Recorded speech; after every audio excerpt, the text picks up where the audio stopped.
Welcome to McDougall, the show that gives you hope when you've given up on medicine. Hello, I'm Wayne Judd. And now, here's Dr. John. I'm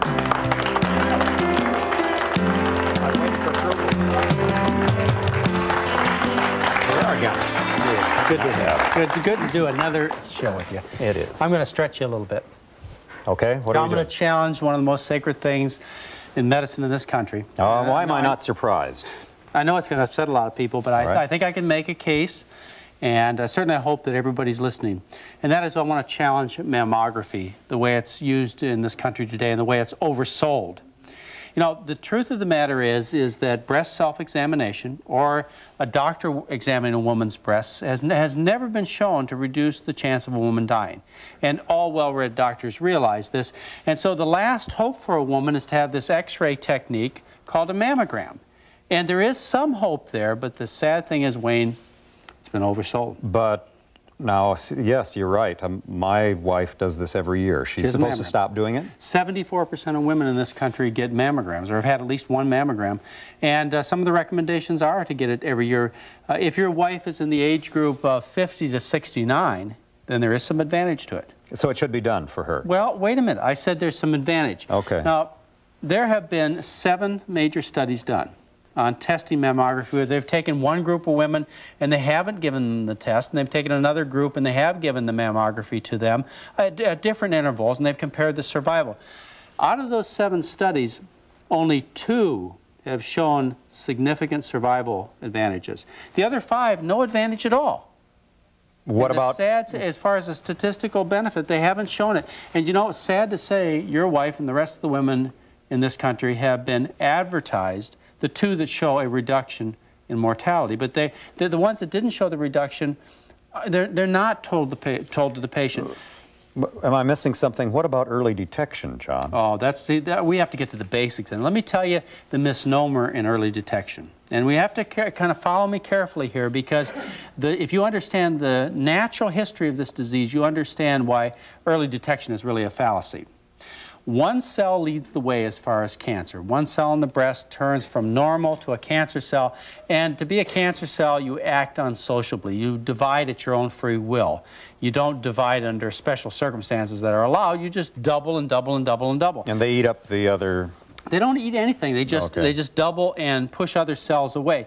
The average doubling rate is every 100 days. That's 3.5 months. So you've got 1 cancer cell in the breast. 3.5 months later, you have 2 cancer cells in the breast. All right. 3.5 months later, 100 days later, you got 4 cancer cells. Now you're out at a year, you've got, say, 12 cancer cells in the breast. You've had cancer for a year. And you're going to say we can't detect that, so why 12 try? cancer cells. A single breast contains 100 billion cells. How could you ever detect 12 cells?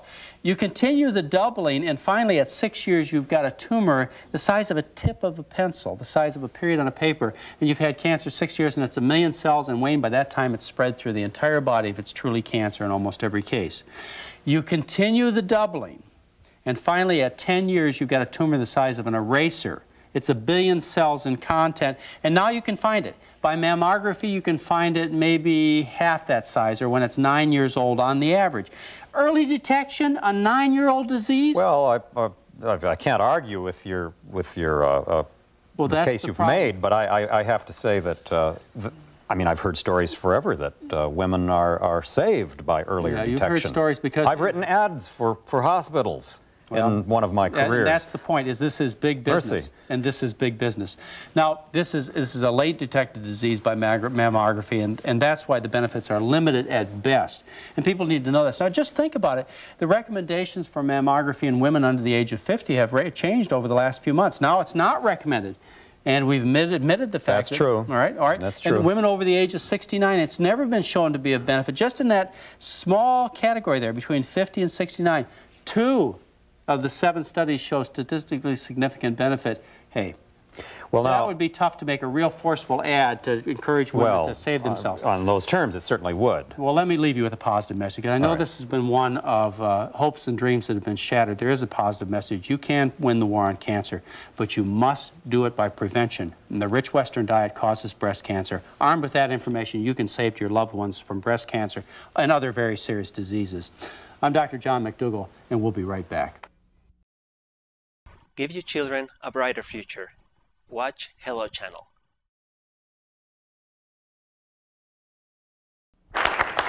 And welcome back. Our usual guests are experts in the field of science and medicine, but this time I want to talk to you with some of my favorite people, and that's the folks who've come to the studio to participate in the show. I'd like to hear about your questions and your comments. We have a very interesting question from a young man right here, John. As a male, I was wondering if I can get breast cancer. Men get breast cancer, but they only get it at a rate of 100 times less than women, and that has to do with female hormones, estrogens, and you know, diet is tied to your hormones. When you eat a rich diet, it raises your estrogen level. In the case of men, it raises testosterone levels, and the consequence is overstimulation of your organs. Women get breast cancer, fibrocystic breast disease, they get excess menstrual bleeding, and they also get fibroids of the uterus. Men get enlarged prostate, and also men get prostate cancer as a consequence of that overstimulation due to the wrong kinds of food. Another question over here. Actually, I have 3 questions, and they're not related. They're just 3 questions that have bothered me. Well, we'll see how my memory is today. Oh, mine too. The first one is, I guess this is a pretty typical question. I'm trying to lose weight. I joined a gym back in March, and I was faithful. I went 5 days a week, roughly 2 hours, because at the time I'm working part-time, and I had the time. So I was spending about 20 to 30 minutes on the weights, which they showed me, and then the rest of that time on the aerobics, mainly the treadmill. And I felt good, I have to admit, I felt healthy and all that, and I was eating better. I was eating less fats, but I really didn't lose any weight. Well, let me answer that question for you before we go on to the other 2. You know, even famous athletes, for example, Carl Lewis, the world's fastest man, he writes in Runner's World, August of 1992, how he was fat. And he couldn't find a diet that would allow him to perform and lose weight at the same time. Then he talks about in this interview how he met Dr. John McDougall in Minneapolis in 1990. I shared with him the McDougall program, and he's never had a better time in his athletic career, and he's never had a problem with his weight since. He got so excited he sent Carol Lewis, his sister, who's a track star, to our program at St. Helena Hospital, and now half the Santa Monica track team is on the McDougall program because they're fat and they need better performance. Now, I tell you that story because, of course, we're proud that we've influenced many notable people, but I tell you that story because if Carl Lewis, Carol Lewis, and other track stars who get paid to exercise all day long can't stay trim on the American diet, what chance do you and I have? It's a virtual impossibility. You have to change the diet. The diet is, the American diet is so loaded in fat and calories that almost as hard as you work, it doesn't seem to make any difference, or not the difference you would expect anyways. Not that exercise isn't important, it really is. Okay, the other question, and actually now can I have a side question, is just I'm what they call the pear shape. If I lose my fat... You're only pear shape because of what you eat. Okay, I've heard people say you'll never change that. So you're saying no. Okay, good. I want to have hope. Lose the weight. And there's no such thing as spot reduction either. It goes over the whole body, the whole pear or the whole apple, it goes. Okay, all right, this is another one now. I'm 33, I have no children, and I don't see any in the foreseeable future at this point in my life. And I had heard that statistics show that women who don't have children have a much higher percentage of cancer, I think specifically breast cancer. Specifically breast cancer, and some of the theories include the fact that when you get pregnant you have a weaker estrogen in your body, and as a consequence that is less stimulation of the breast. But I think a more important theory is the fact that women who don't have children, who are more career women, often eat a richer diet in our society. And women who are busy with kids and may have less money to spend on all that rich food, and as a consequence they have less breast cancer. You see that worldwide also. You see in countries where women have lots of babies, which are Asian and African countries, they have much less breast cancer. I don't think it's because they have lots of babies necessarily, it's because they also eat a very good diet. And so it's the diet you need to concentrate on. I wouldn't encourage you to have a family just to prevent breast cancer. Okay, then the last one is a minor problem. I would never go to a doctor for it because it's nothing I'm going to die from. It's just very annoying. I have an itch on my back, like between my ribs here. It's embarrassing to scratch it in public, obviously. And then right here on my leg, it's just a chronic itch. I could scratch it all day long and I still itch in those spots. Well, I think that's 4 questions. But what I'll have to do is send you to a dermatologist because that's too specific and complex. Yeah. All right, we have another question. Thank you, Dr. McDougall. What is the situation concerning calcium for osteoporosis in place of estrogen? And does it work as well? And can you take too much calcium? Unfortunately, you cannot take too much calcium because the intestinal tract will block it out and prevent that calcium from getting in. If calcium really got into your body, what would happen is we would calcify our soft tissues like our kidneys and we would die. But the gut blocks it out. The calcium business, as far as osteoporosis is concerned, has a little bit of truth to it, but it's not the message that you really need to gain good health. Calcium, as a matter of fact, is not the nutrient that causes osteoporosis or lack of. The nutrient that causes osteoporosis is excess protein, particularly excess animal protein. We could do a whole show on this, but just let me leave you with this thought. When you look around the world, the countries that consume the least calcium, like your Asian and African countries, have the least incidence of osteoporosis, the least hip fractures, and where people consume more and more calcium, like the United States, New Zealand, Finland, Sweden, they also have more and more hip fractures or osteoporosis because calcium has little to do with the disease.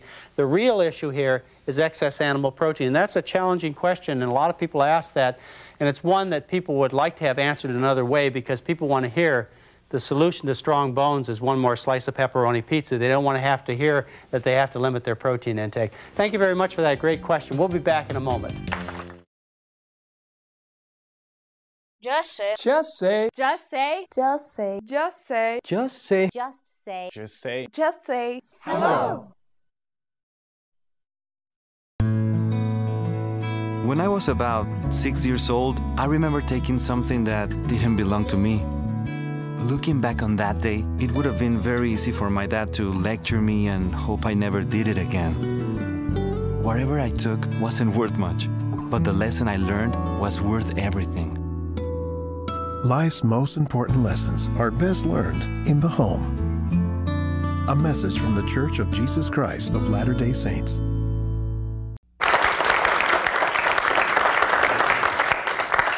And welcome back. We're taking some fantastic questions from our audience, and I know they're questions that you have on your mind. And so, Wayne, what have we got next? Yes, we have a gentleman with a question right here. Well, I was wondering about cholesterol problem. I have a sort of a high cholesterol, and I was concerned about different foods I was eating, like peanut butter, avocado. Are they particularly cholesterol or just fat? Or that's There's one of my no cholesterol in any plant product. That makes it real simple. No cholesterol, and almost all plants lower your cholesterol except for coconut, and cocoa may raise your cholesterol. But you can pretty much figure if you're going to eat from the plant kingdom, your cholesterol is going to be decreased. Only animal products contain cholesterol. So there's a good general rule for you. Those high-fat foods you mentioned, the nuts and the avocados and olives and soybean products, they may make you fat and cause other health problems, but raising your cholesterol is not one of them. Here's another question for you, John. Doctor, is it possible to overdose on amino acids? And if so, what effect does that have on either the kidneys or the liver? Absolutely. It's very possible to overdose on amino acids. Think about it. Amino acids are the building blocks of protein, and so they are necessary. But if you take in excess, remember they're acids, amino acids. And those acids go into the body when you eat a high-protein diet, and they make the body acidic.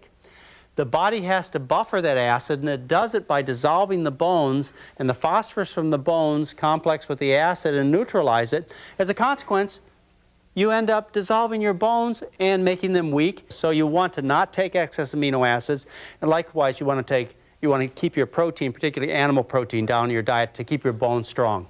Here's another question. I'd like to know if you know if bilberry will improve your vision. Is this an herb, bilberry? Yes, it is. I don't know whether it will or won't. There are lots of very important herbal products, and we've had experts on this show on herbal medicine. We've also had experts on this show in terms of vision and its relationship to diet and lifestyle. So I want to leave you with the thought that there's a tremendous amount you can do to preserve your eyesight and even to make it keener, but we'll have to wait till our experts come on and tell you about those subjects. As a retired insurance man, I was wondering on people coming to you how Medicare and the other health insurance is covered. Well, I'm not in the actual practice of medicine, but as a board-certified internist, when I was in the practice of medicine, they covered me just like any other doctor. The difference is I had a hard time making a living because I took the time to talk to you. It would take me between a half an hour and an hour to see a patient, whereas when I was pushing drugs, which I used to do many years back, I could see 50 to 100 people a day, and the insurance companies paid the same per patient, whether I talked to them or just wrote them a prescription and threw them out. Okay, over on this side. Two questions, doctor. One, I've had stainless steel in my mouth for many years with bridge work. I'm unfortunately going to have to go to dentures. What should I ask the doctor to make them out of?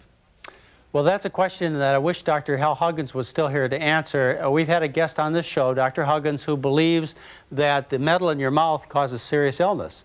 And certainly, no one could argue with the point that certain metals in the mouth must be toxic, like the mercury that's in amalgams. The concern of nickel and stainless steel is one that everybody should pay attention to. What I would ask you to do is call our show, get the number for Dr. Hal Huggins, give the Institute a call, and they'll give you a reference to an expert that can really take care of that. This show is a tremendous reserve for information. If we don't know the answer, we'll get you to somebody who does. I think he has a second question as well. Another question. In my work, I speak a lot. I have to use my voice. My mouth is dry much of the time recently. I've been checked for diabetes. I have no problem medically that causes it. Anything you can suggest? Do you take medications that might cause dry mouth? Minor medication, yes. Well, medications often do. For example, antidepressants cause terrible dry mouth. Beta blockers can cause people to have problems with dry mouth. So you want to think about medication. The other possibility is there are diseases that attack the salivary glands and also the tear glands, and these diseases can shut off production of these important moisturizing areas, and so that might be a problem. I would see a rheumatologist about that and see if you might have that difficulty. We have another question over here from this young man. What does ginkgo biloba do? Well, how about ginkgo biloba? Yeah, that. Ginkgo biloba is an herbal medication that I've had many of my guests talk about on shows, and ginkgo biloba has been said to improve circulation.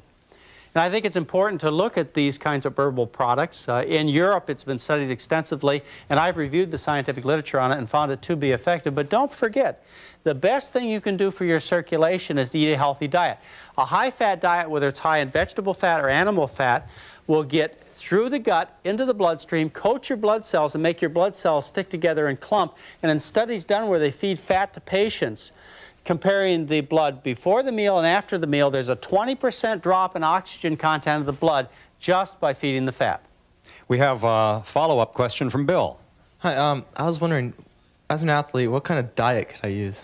You want to eat the diet that athletes around the world are eating to win. And you've heard about it, loading on carbohydrates. That's what you want to do. But you don't want to just load on carbohydrates just before the event. You want to load on carbohydrates for breakfast, lunch, and dinner. You want to be full of those carbohydrates because they'll give you the best circulation, just like I told you about.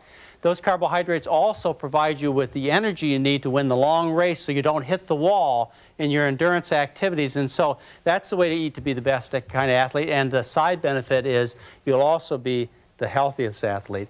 It's great to talk to the people in our audience. You've got wonderful questions. We're going to do this again. That was a lot of fun, Wayne. It was a lot of fun. I'm glad we had a chance to do that. Yes, indeed. Yes. I want to thank you very much. We'll be back in just a moment.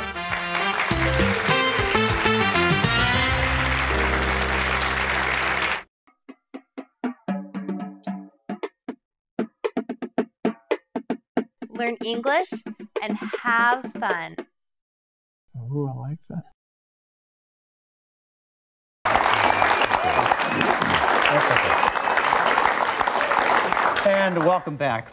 Now, Wayne, you and I have been talking about the issues of medicine. We've been talking about dietary change and so on. That's right. Have I been making any influence on you, or the guests and the experts? Are we changing the way Wayne Judd thinks about things? Well, now you're putting me on the spot, John. I thought that was my job, but it's a valid question. It's a fair question, and I'd like to respond to that question. I've got to tell you, some of the diet business that you're talking about is a little tricky. Just the simple business, say, of eating out. How can I eat out and enjoy it? So you're finding this interesting, but you're not finding it practical. Well, for example, I think you've made a case in the shows we've done together that. But you ought to be making changes. Well, that I ought to be making changes. Go ahead and admit it. You don't have to be so shy about it. You ought to be making changes. You're probably right. All right, so you want me to make it so darn easy for you that you can't possibly You've already answered part of the question, John. You've said that as long as we can season our foods and we can make them, we can make good food taste as good as the bad food tastes. Right, well, I accept that, but not in a restaurant. They don't know how to do it, John. Well, that's not true. What we have to learn how to do is to ask. That's the most important thing when you go to a restaurant. Okay, give me an example. Let's role play this. Sir, what would you like today? I'd like to take you out. I would like to, well, first of all, we have to pick a place. I'd like to take you out to a Mexican restaurant. Okay. And I'm going to find one that makes whole beans, maybe even black beans, and their burritos. And we're going to walk in there and we're going to order a bean burrito. All right. Or a tostada made with a soft corn tortilla shell, not a fried shell. Well, oh, okay. We're going to order the whole beans, which are going to be made without oil. We can ask them. They don't make them with oil most of the time, but you got to ask. Is that typical in Mexican restaurants? Can I do this in most of them? When they have whole beans, not when they're refried now. Okay. Whole beans. And we're going to order lettuce and tomatoes and a salsa sauce over the top, and we're going to really enjoy it. Okay, now stop. I like refried beans. Why can't I have those? Because they're refried in either lard or vegetable oil, and you don't want to do that. Yeah, all right, let's go Italian. We'll go to an Italian restaurant. And we're going to order pasta, angel hair pasta, and we're going to tell them we want a marinara sauce made without oil. All right. And if they can't do that, we're going to tell the chef, look, I know you're really creative. I heard lots about this restaurant. You guys are fantastic, your reputation is. So what I'd like you to do is just cook me up without oil, a mixture of tomatoes and various kinds of vegetables, and put it over that pasta. How about fettuccine? Can I? The dairy. You don't want to do that. Okay, I mean, that's out too. Fattening, high cholesterol, and so on. I see. Well, now, I guess I do have some unlearning Asian to do restaurants, yet. Let's pick an Asian restaurant. Okay. What about a Chinese restaurant? But I heard recently that Chinese food, the way Americans eat it, is just as bad as any other kind of food. And I believed all my life Chinese food. Because the people that run the Chinese restaurants think Americans like to have rich, deadly food. And the truth of the matter is Americans are changing. And so let's go to that Chinese restaurant. Let's order rice. Now, if you order brown rice, you'll get white rice with soy sauce, so don't bother with that. Oh, really? All you want is rice, lots of rice, and you want to tell them you want a, say, a monk's dish. Or, and what you get is something cooked with a ginger sauce. Tell them to leave the oil out, the MSG, and the meats. Right. It just gave you 3 different ways to eat. Well, it sounds like it might be a possibility. It's endless, but you've got to ask. You can go to sandwich shops. You have sandwiches made with lettuce, tomatoes, a little mustard. You can go to all kinds of Mustard's okay? And the important, use a small amount. It's okay. a little bit of oil. I'm beginning to distrust everything. I'm sorry, John. I mean, but I know it's good news. I know this is all good news. It's just a matter of how to... It's getting control. It's getting information and deciding what's going to happen in your future, and only with good information can you do that. And you have to respond to that information and start controlling your environment around you, and then you get the good looks that you deserve. You get the good health you deserve. And it's just a matter of getting it straightened out for you and also for our viewing audience. It's a matter of getting that information and getting the truth and applying it. And they'll see it works. Sounds good. Don't give up on me, John. We'll keep working on this. I won't give up on you ever. Doesn't sound like it. It just takes a little time. Until next time, stay healthy and be happy. Goodbye. Bye-bye.